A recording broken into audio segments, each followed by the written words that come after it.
Thank you, Sherry, too, with all the meditating and calming. I felt like, whoo, I needed that. How about we stand up? And just get a little stretch in here right now. Woo! I'd like you to do your little stretch, and I want you to think about this question.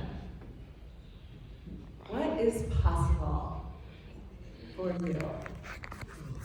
Right here, right now, and it doesn't need to be big, it can be just in a small moment, like right now. What is possible for me now? I have this achy back as I'm standing in here. Taking a moment with that. That's good.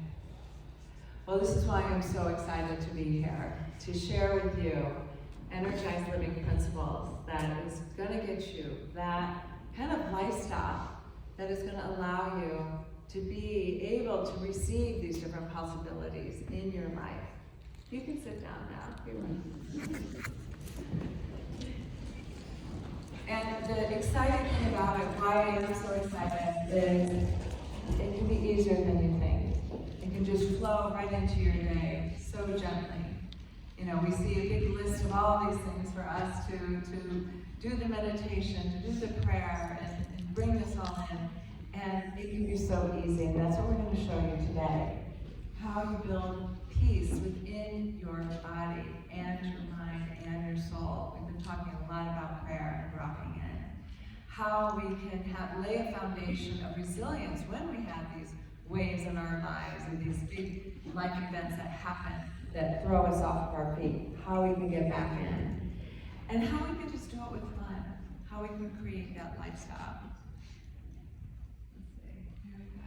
So I asked that question when I was, if you can picture this, in Cincinnati, Ohio, all-girls Catholic school, my nursing, and it was at this point of trying to decide, what is possible for me? I know I don't want to stay here in Cincinnati and in the Midwest. I want to travel, I want to experience life, I want to work with women.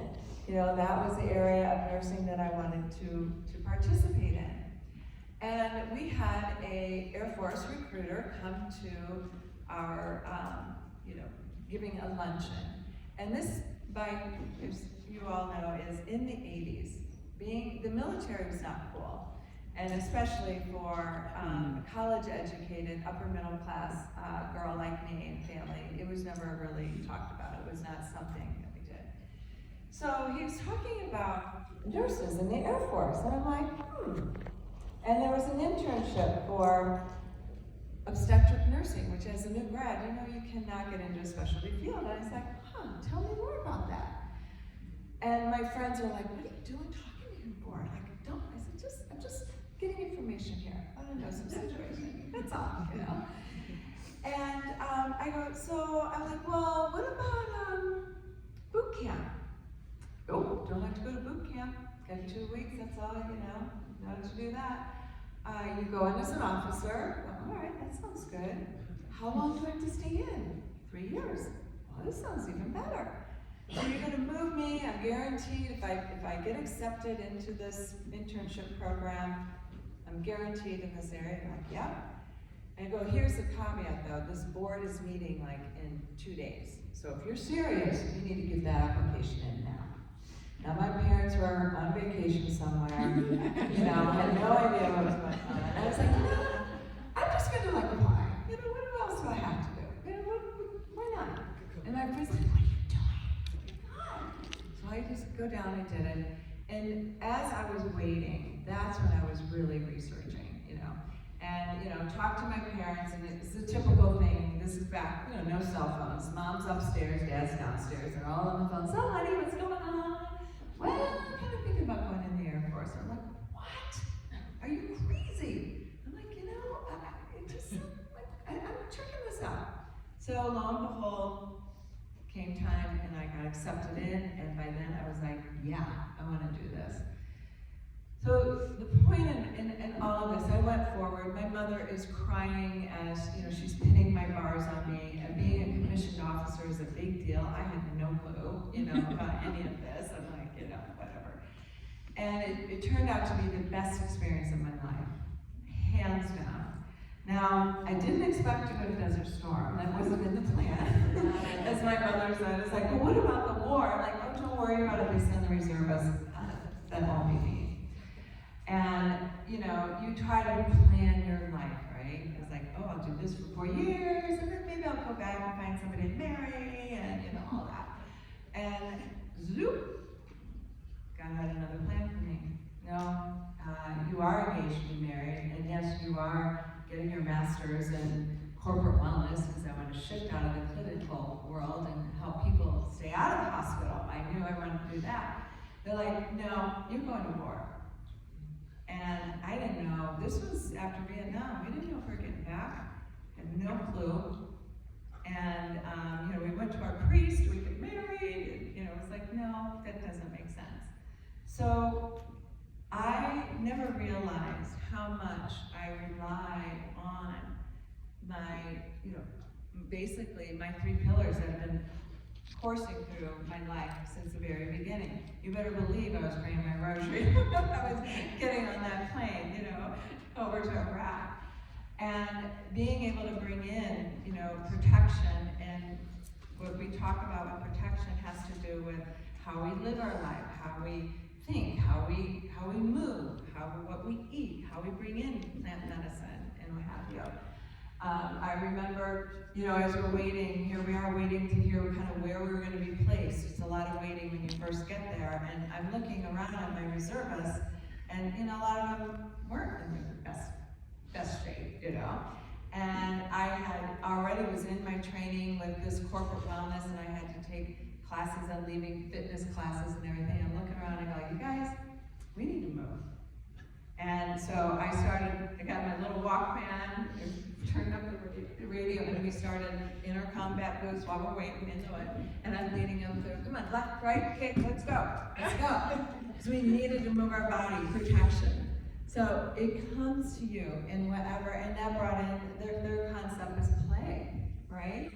Where we are just open and open to whatever is coming. It's more of a surrender, right? You know, play, we don't plan how we're gonna feel good, you know, just being open to that. So it began with the prayer, going in before we going out, dropping in, paying attention. As I said, with protection, how would we eat, how we move. We see Sherry over here relaxing, getting into this, right? So to me, again, play is the main, you know, the surrender of what else is possible in this moment. In this very moment, you're coming home from work and you're tired and you don't feel like making dinner. How do you reset? What else is possible in this situation? Do I go in and pour a glass of wine and just be grumpy? Or do I pause a minute and do I stop and put my hand on my heart and connect with spirit and take a deep breath in and say, what do I need right now? I need music. When I walk in that kitchen, I'm gonna light my candle when I go in there. I may take a hit off of my vape pen to give me, calm me down. So I'm happy with my family. So it can just flow in, just being aware and putting these little practices into play, right? So, because without our health, it all boils down to our health. That's why we're here. As nurses, this is what we're doing as cannabis nurses. What is possible in this space? How do we cultivate that health? Because without it, we lose our freedom. You know, our freedom to live that life, you know, that we desire, that God put us on this earth for, right? And all of us have these special gifts that the world is just waiting for and that needs. And we can't receive them if we're tired and sick. And so this is why I believe we have everything that we need. It's all right here. And just taking the time, simplifying, being aware, and integrating these different practices into our life, we got it going on. I had that knowing, sitting in that nursing, you know, along with everybody was against me, but I know in my gut, no, this was right for me, right? Mother Earth, here to protect us, to give us what we need, our plant. Walking outside, getting your vitamin D, it can be so simple. It doesn't have to be that complicated. And connecting to spirit, to God. So, where are we? You know? We want to be in that half. I know I'm talking, preaching to the choir here with I know most of you all are in the half full category. But bringing in that optimism, I expect good things to happen. And they do, no matter what. What else is possible? So, phase 2 of this little Air Force scene here. I am in Desert Storm, and bringing in this idea of possibility prayer, honing in, help me out here. The ground war is about to start, and the type of plane that I was on was a C-130. So depending on your plane that you're assigned to depicts what your job is. In our role, we were the first echelon of care. So that the C-130 can drop in and land in the sand. It doesn't need a runway or anything. So our role was to follow the 1st and 2nd Marine Division as they started the ground war, and we kind of set up some tents, basically triage, patch them up, and then put them on the C-130 and take them to like a tent area hospital, more like a MASH unit where they have everything there. So we were told that the ground war was starting in 12 hours and get your chem warfare gear out, which that was the big threat at that time, which I knew if that happened, we would be goners, because the toxation procedure was ridiculous. Anyway, things happen. Again, another surprise. Look who's coming. It's not our troops, it was all the Iraqis. They needed food, shelter, they were hurting. Some of them didn't even have boots. And they were coming. We were taking care of them. And all of a sudden, we are taking care of prisoners of war. And we have to get our M16, that we had to learn how to use, which we are medics, we don't know how to do this, to stand guard as we're taking care of these people. So again, how do you manage that, right? You just you pray, you connect with your people. Well, I got chosen to be the nurse in charge of taking 60 patients, Iraqi prisoners that are freaking out, onto the plane to the tent, a new tent area. I've never done this before. Are you kidding? I was like, why me? Oh my goodness. So we get there, and I feel this sigh of relief, right? You're like, oh my gosh, we made it, we're safe, they're your responsibility now, they aren't my responsibility, and whew, I gotta take a shower. I'm gonna actually wash my face now, not camping in the desert. And I'm with other people. There's other people here, which got me thinking, oh my gosh, my good friend, my roommate, Tammy, is a flight nurse in Germany. I wonder, could she be here?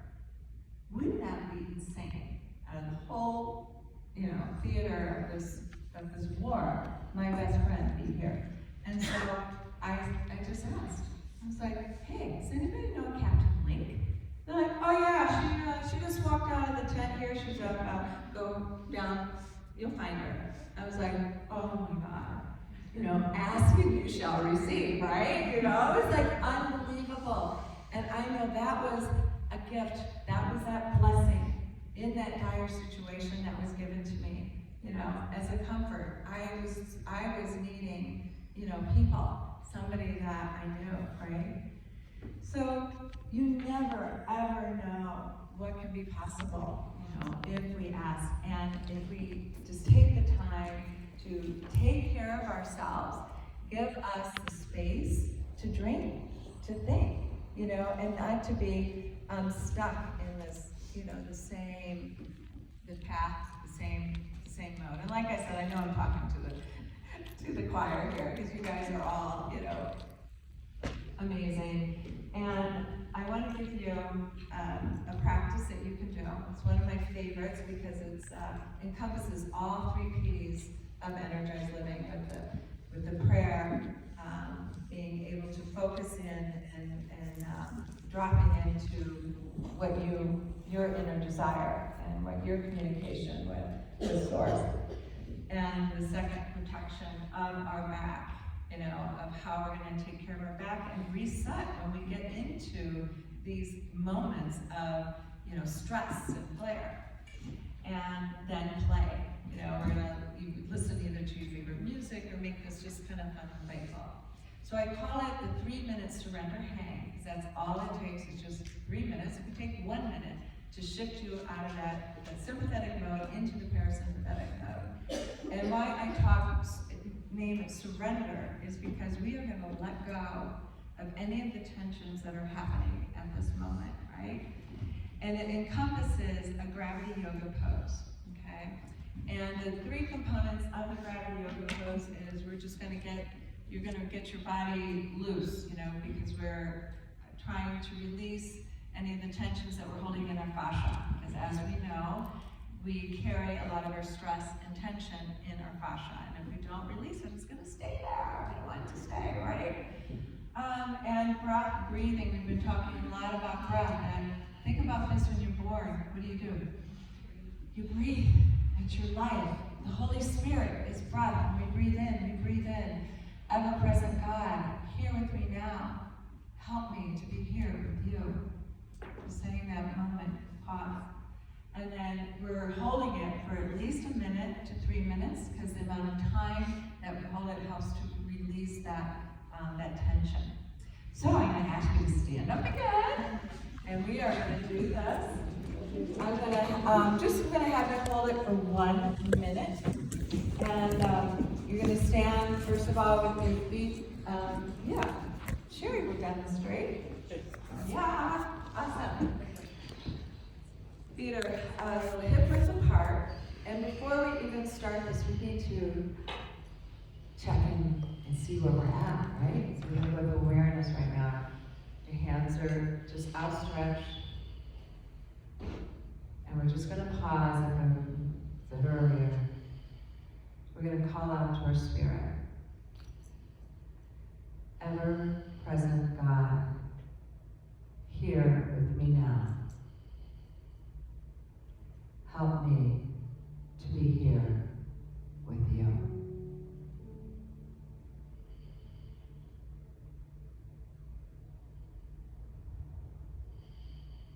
Ever-present God, here with me now. Help me to be here with you.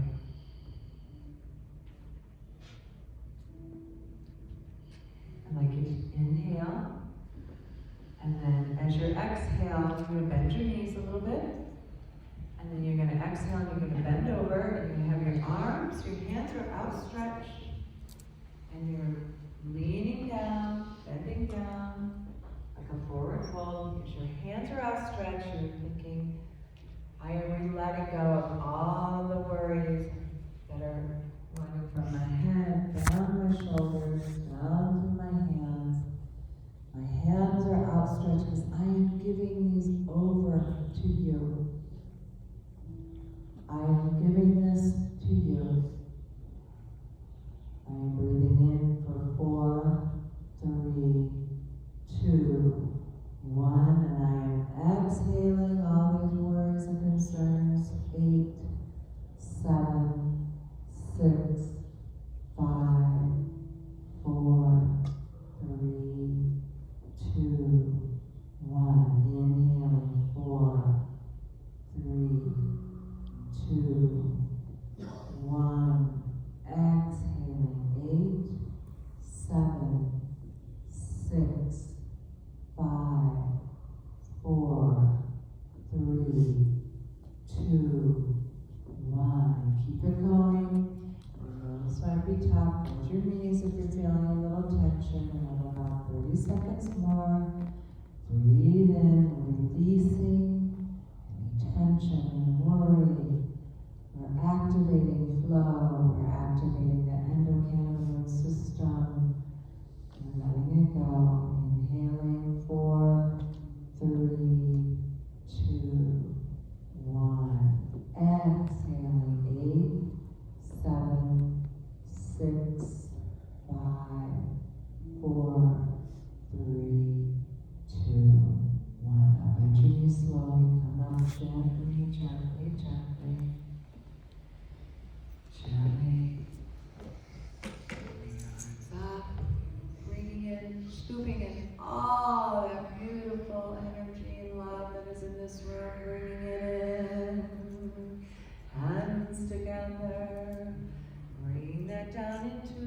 heart.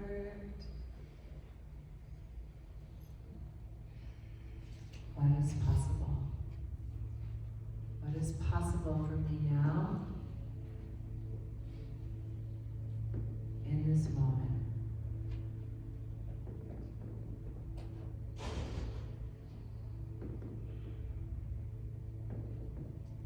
Thank you.